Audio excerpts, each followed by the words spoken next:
আপনাদের সবাইকে আমন্ত্রণ জানাচ্ছি ওয়ার্ল্ড নিউজ টুডের আজকের আয়োজনে। আপনাদের সাথে আছে আমি রাহাত মিনহাজ। শুরুতে জানিয়ে দিব শিরোনাম।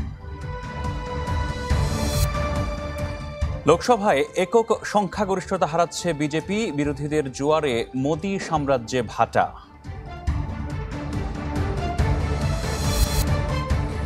উত্তরপ্রদেশে এগিয়ে কংগ্রেসের ইন্ডিয়া জোট, পশ্চিমবঙ্গে জয়ের পথে মমতার তৃণমূল। জানাবো ভারতের লোকসভা নির্বাচনেরই খবরাখবর, জানবো বিশ্লেষণ। তবে তার আগে জানিয়ে দিই সবশেষ খবর ভারতের এই নির্বাচন নিয়ে।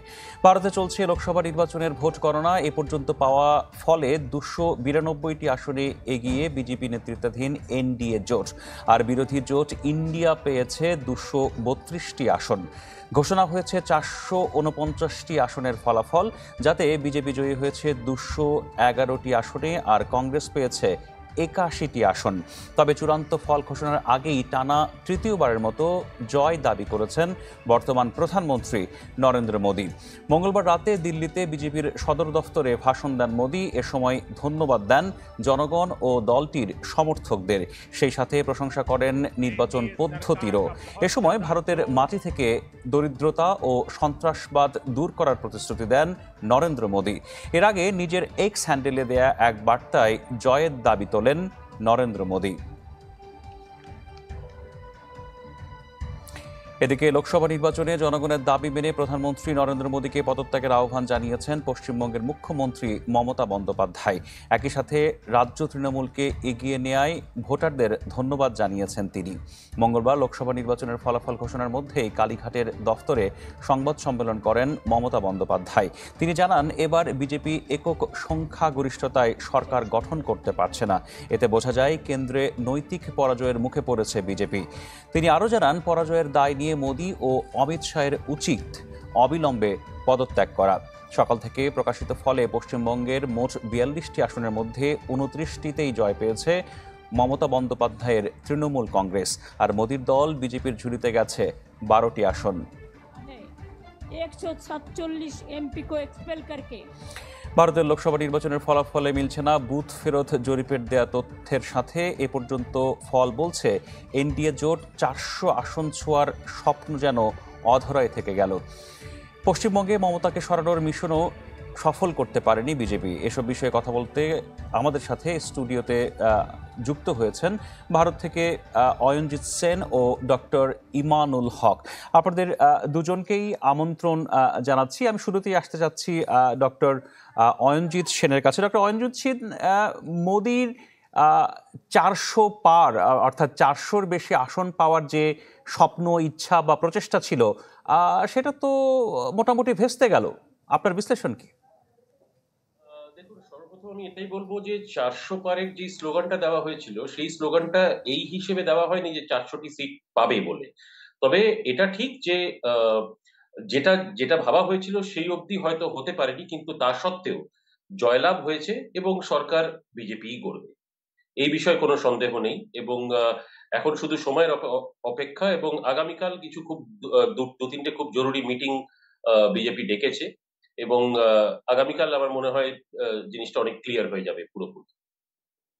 ডক্টর ইমানুল হকের কাছে। ডক্টর ইমানুল হক, নরেন্দ্র মোদী কি প্রধানমন্ত্রী হতে যাচ্ছেন? আর এটা কি আসলে নৈতিক দিক থেকে সঠিক হচ্ছে কিনা, আপনার মূল্যায়ন যদি আমাদের সাথে তুলে ধরেন। প্রথম কথা, ওনার পদত্যাগ করা উচিত, কারণ উনি গোটা দলটাকে তুলে দিয়েছেন। গোটা দলটা হয়ে গেছে 2.5 জনের সরকার। বিজেপি ভালো হোক মন্দ হোক যাই থাক, সেটা দল হিসেবে কাজ করতো। আদবানি বাজপেয়ীর সময় কাজ করতো দল হিসেবে, এবং RSS তার ভিতরে একটা ছিল। উনি প্রত্যেককে ছুরি মেরেছেন, মানে উনি তার প্রত্যেকটা মানুষকে যারা ওকে হাতে ধরে তুলেছেন, যে আদবানি ওকে সরকারে বসিয়েছিলেন, যার সূত্রের পরিচিতি, সে আদবানির সঙ্গে যে কি ব্যবহার করেছেন সেটা অকল্পনীয়। 1 নম্বর। 2 নম্বর, উনি যে চরম ঔদ্ধত্য, গোটা ভোটটা যেন হচ্ছিল ভারতবর্ষের না, মোদির ভোট, অব কি বার মোদি কি সরকার। এটা একটা ভারতীয় জনগণের প্রতি অপমান, ঔদ্ধত্য, যে কারণে উনি 3 রাউন্ডে একজন প্রধানমন্ত্রী পরপর 3টে রাউন্ডে পিছিয়ে পড়েছিলেন। এবং যদি ওই 6% ভোট বাড়ানো না হতো প্রথম দফায় 100 আসনে, এবং এই যে সব মিলিয়ে 11 দিন পর ভোট না বলা হতো, তাহলে এই ভোটের ফল আরো খারাপ হতো। আমি আগের দিনই বলেছিলাম যে আগে 220 পার করে দেখান, তো সেটা হচ্ছে যে 400 তো দূরের কথা। এবং এখানে 4টে সম্ভাবনা। একটা হচ্ছে যে মোদিজি নিজেকে আবার দলনেতা হিসেবে প্রতিষ্ঠিত করতে পারবেন দলে, কিন্তু তা মনে হয় না, নাও হতে পারে। যে দলের মধ্যেই দাবি উঠতে পারে যে আরেকজন বিকল্প লোককে বেছে নেওয়া হোক, যাকে গোপন ব্যালটে ভোট হোক। সেখানে রাজনাথ সিং আছেন, নীতিন গাডকারি আছে, এদের কথা উঠে আসতে পারে যে যাকে আরএসএস হয়তো তারা পছন্দ করবেন। আরএসএস এর পছন্দের অনেক লোক হচ্ছে নীতিন গাডকারি। মোদির থেকে, কারণ মোদি আরএসএস কেও ব্যাকফুটে ফেলে দিয়েছেন, তাদেরও কোনো স্বীকৃতি দেননি, কারণ তার হয়ে নড্ডা বলেছিলেন আরএসএস কে। ডক্টর ইমানুল হক, আমি আপনার কাছে আবারও ফিরতে চাই। আমি একটু অয়নজিৎ সেনের কাছে আরেকবার। ডক্টর অয়নজিৎ সেন, আপনি মনে হয় কিছু মন্তব্য করতে চাচ্ছিলেন। আমি এটার সাথে আরেকটু জানতে চাই যে উত্তরপ্রদেশে বিজেপির একটা মনে হয় পতনই ঘটেছে, আপনার বিশ্লেষণ কি? আমি পতন বলে বলবো না, ডেফিনেটলি এটা ঠিক যে যত সিট আছে সেটা আধাআধি হয়ে গেছে, এবং সেখানে বিজেপির লসটা ডেফিনেটলি হয়েছে। কিন্তু তা সত্ত্বেও এটা আমাদের বলতে হবে যে বিজেপি অনেক রাজ্যে, যেই রাজ্যে কখনো ফুটপ্রিন্ট ফেলতে পারেনি সেরকম রাজ্যে কিন্তু তারা ভোট পেয়েছে এবং সিটও জিতেছে।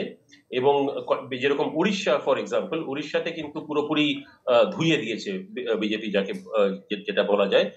এবং নর্থ ইস্ট ইন্ডিয়াতেও আমাদের ওখানেও ভালো ফল এসছে বিজেপির। এবং গুজরাট, মধ্যপ্রদেশে তো আবার পুরো বিজেপি জিতেছে সব কটাই সিট। সেই হিসেবে দেখতে গেলে আই থিঙ্ক যদি দেখা যায় যে ইউপির ফলাফলটা, হ্যাঁ কিছুটা বলতে পারেন যে ভোট মোটামুটি খানিকটা আধাআধি হয়ে গেছে, কিন্তু তা সত্ত্বেও আমি বলবো যে সব মিলিয়ে দেখতে গেলে কিন্তু পারফরমেন্স খারাপ হয়। ডক্টর অয়নজিৎ, আপনার কাছে আরেকটি বিষয় একটু জানতে চাই। অনেকে বলছেন যে মোদি ম্যাজিক অলরেডি ফিনিশড। মোদির ভোট কমেছে, আসন সংখ্যা কমেছে, এবং তিনি যেভাবে আসলে দলকে এগিয়ে নিয়ে যেতে চাচ্ছিলেন সেখানে আসলে দৃশ্যতই একটা ছন্দপতন ঘটেছে। তারপরেও কি আপনি মনে করেন যে নরেন্দ্র মোদিরই আবার প্রধানমন্ত্রী হওয়া উচিত? আপনার বিশ্লেষণটা কি? দেখুন, এখানে একদিকে বলতে গেলে এটা পুরোপুরি তাদের পার্টি, ভারতীয় জনতা পার্টি, তাদেরই এটা নির্ণয় করতে হবে। তবে একটা কথা আমি বলবো যে মোদি ম্যাজিক যেটা আপনি বলছেন, যদি সত্যি ম্যাজিশিয়ান, তাহলে কিন্তু আপনি দেখবেন যখন ম্যাজিশিয়ান কাজ, মানে যখন খেলা দেখায় সেই হিসেবে, তখন কিন্তু একটা ম্যাজিক হলো ঠিক আছে, পরের ম্যাজিকটা যে কি হবে সেটা কিন্তু কেউ জানে না।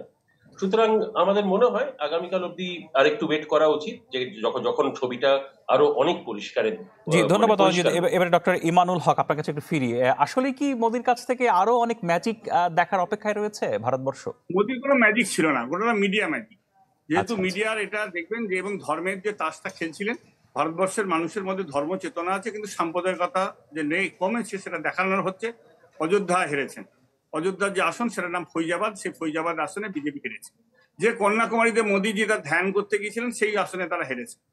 এবং যে উত্তরপ্রদেশকে নিয়ে তারা দিয়েছেন, মানুষ রামকে পছন্দ করেন অবশ্যই, কিন্তু তার থেকে অনেক বেশি রুটির দাবি উঠেছে। উত্তরপ্রদেশে যেখানে 48টা সিট কংগ্রেস জোট পেয়েছেন, এবং সেখানে আমি আগের দিন বলেছিলাম আপনাদের চ্যানেলে যে 2014-তে মোদির যেমন জনসভায় ভিড় হতো, এবার রাহুল গান্ধী এবং অখিলেশের জনসভায় সেইভাবে ভিড় হয়েছে সাংঘাতিকভাবে। এবং বিহারেতে যে এদের ফল হয়েছে সেই ফলটা তাদের হতো না যদি না বললাম 6% ভোট, মানে প্রতিটা কেন্দ্রে 1 লাখ করে ভোট বাড়ানো হয়েছে। এটা অবিশ্বাস্য ব্যাপার এবং কোনো অঙ্কে আসে না। 11 দিন পর জানানো হয়েছে। আপনি ভোট বাড়ানো হয়েছে বলতে কি ডক্টর ইমানুল হক, ভোট বাড়ানো হয়েছে বলতে কি বোঝাচ্ছেন? কমিশন কোনো গণতন্ত্র মানেননি। একটা ক্লাবেও যে নির্বাচনে গণতন্ত্র থাকে, এবারে সেই গণতন্ত্রের কোনো ছিটেফোঁটা ছিল না নির্বাচন কমিশনের আচরণে।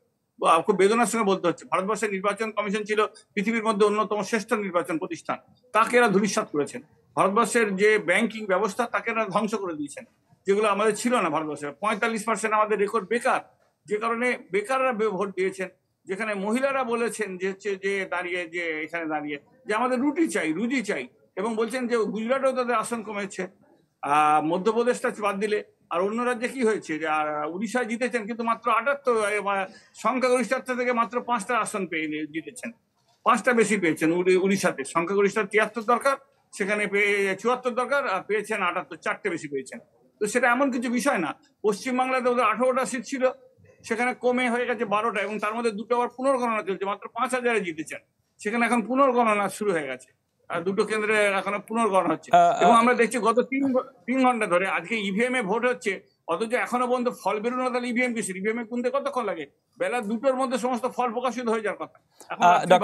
ডক্টর ইমানুল হক, ধন্যবাদ আপনাকে। আমি একটু অয়নজিৎ সেনের কাছে আরেকবার ফিরতে চাই। যারা অয়নজিৎ সেন, আপনি আপনার মন্তব্য বলতে যাচ্ছিলেন। তাহলে কিছু বলার নেই। যে ফল একটাই কথা আটকে দিয়ে পাল্টে দেয়া গণনায়, তাহলে এটা ম্যাজিক হলে কিছু বলার নেই। পশ্চিমবঙ্গে আপনারা লিডে আছেন, আর অ্যাটলিস্ট ইভিএম মেশিনকে দোষারোপ করবেন না পশ্চিমবঙ্গে। তাহলে তো আমি ইভিএম মেশিনে আসি, তাহলে তো অনেক কিছুই ইভিএম বলা যায়। কথাটা বলিনি, 6% ভোট তার ইভিএম বাড়ায়নি, কোনো মানুষ বাড়িয়েছে। ইভিএম তার ভোট বাড়ায় না, ইভিএম টা যেমন নির্দেশ দেয় তেমন করে। একটা জিনিস আমি আপনি ক্লিয়ার প্রথম করব, দিকের দফার ভোটে যা বিজেপি আসন পেয়েছে তার দিয়ে পরের দফা যত এগিয়েছে আসন কমেছে। আমি সেই জন্যই বলছি যে সরকার বিজেপি গড়তে চলেছে। আমরা ভারতের দিক থেকে দেখছি, একটা কান্ট্রির দিক থেকে দেখতে হলে সরকার বিজেপি গড়তে চলেছে এবং মোদিজি ফিরছে। আমি আপনাকে শেষ প্রশ্ন করতে চাই, জনাব অয়নজিৎ সেন, যেহেতু বিজেপির সমর্থন কমেছে, আসন সংখ্যা কমেছে, এই প্রেক্ষাপটে আপনি কি মনে করেন যে আসলে মোদির আবার প্রধানমন্ত্রী হওয়াটা একটা নৈতিক বা বিজেপির জন্য ভালো কিছু? শেষ যদি মন্তব্য করেন। বলবো যে নৈতিক দিক থেকেও হলো বা যে দিক থেকেই হয়, উনি যদি প্রধানমন্ত্রী হন তাতে ইনফ্যাক্ট সেটাতে আরো ভালো, কারণ যেই পথে ভারতকে এগিয়ে নিয়ে যাচ্ছিলেন সেই পথেই কিন্তু ভারত আরো ভালো করে এগোবে। ডক্টর ইমানুল হক, ধন্যবাদ। ডক্টর অয়নজিৎ সেন, ধন্যবাদ। ডক্টর ইমানুল হক, আপনার শেষ মন্তব্য। মোদী বারাণসী কেন্দ্রে নিজের ভোট পেয়েছে 9%। বলেছিলেন 10 লাখ ভোটে জিতবো, কত ভোটে? 1.5 লাখ ভোটে জিতেছেন। এবং সেটা কিভাবে, মানে আমাদের একটা কথা আছে বাংলায়, কুচিয়ে কুচিয়ে জেতা। 3বার হেরেছেন এবং 33 জন মানুষকে নমিনেশন পেপার ফাইল করতে দিয়ে করার পর তাদের বাতিল করা যায় 33 জনকে। অনেক অনেক অনেক ধন্যবাদ ডক্টর ইমানুল হক। ধন্যবাদ জানাচ্ছি অয়নজিৎ সেন আপনাকেও। আপনারা দুজন অত্যন্ত চমৎকার মতামত তুলে ধরেছেন। নিশ্চয়ই পরবর্তীতে আবারও আপনাদের সাথে ভারতের নির্বাচন বা অন্যান্য বিষয় নিয়ে আলোচনা হবে। ধন্যবাদ। আর এর সাথেই ওয়ার্ল্ড নিউজ টুডেতে সময় হলো একটা বিরতির। ফিরছে একটু পরেই, আমাদের সাথেই থাকুন।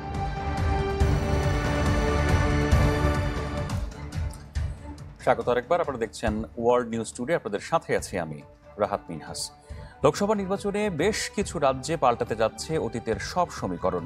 উত্তরপ্রদেশে চমক দেখাচ্ছে কংগ্রেস নেতৃত্বাধীন ইন্ডিয়া জোট। জমকালো আয়োজনে অযোধ্যার রাম মন্দিরের উদ্বোধন করেও সেখানে ম্যাজিক দেখাতে পারলেন না বিজেপির সদস্যরা। কোণঠাসা মহারাষ্ট্রেও। ভারতের 18তম লোকসভা নির্বাচনের চূড়ান্ত ফল ঘোষণার বাকি আর কয়েক ঘন্টা।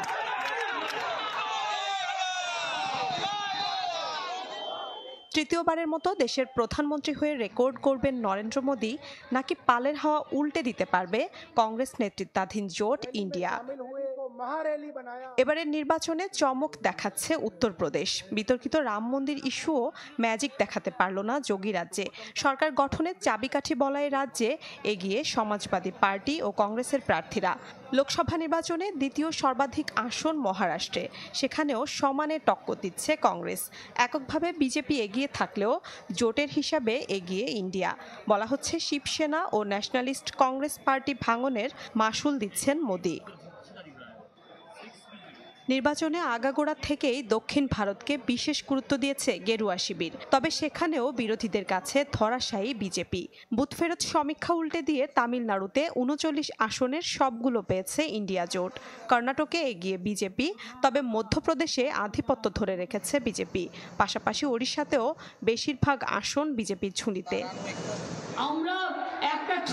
এদিকে বুথ ফেরত সমীক্ষা পাল্টে দিয়ে বাংলায় আবারও ঝড় তুলল মমতার ঘাসফুল। 42 আসনে 30টিতেই জয়ী তৃণমূল। তবে কিছু কিছু আসনে এখনও চলছে সাপলুডু খেলা।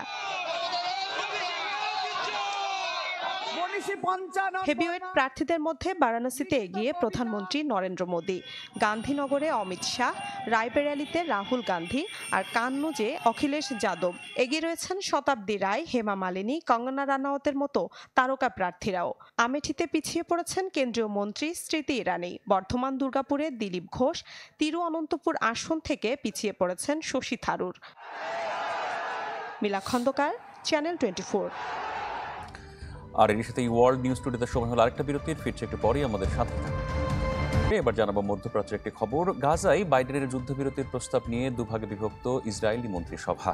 সম্মত হলে সরকার পতনের হুঁশিয়ারি দিয়েছেন একাধিক সদস্য। তবে এই প্রস্তাবের পক্ষে তেল আবিবে চলছে বিক্ষোভ। নতুন করে 4 জন জিম্মির প্রাণহানির পর আরও জোরালো হয়েছে যুদ্ধবিরতি কার্যকরের দাবি। তবে বন্ধ নেই হামলা। বুইরেস শরণার্থী শিবিরে ইসরায়েলি বিমান হামলায় প্রাণ গেছে অন্তত 14 জনের। এই ছিল আজকের ওয়ার্ল্ড নিউজ টুডের আয়োজনে। এতক্ষণ সাথে থাকার জন্য ধন্যবাদ সবাইকে।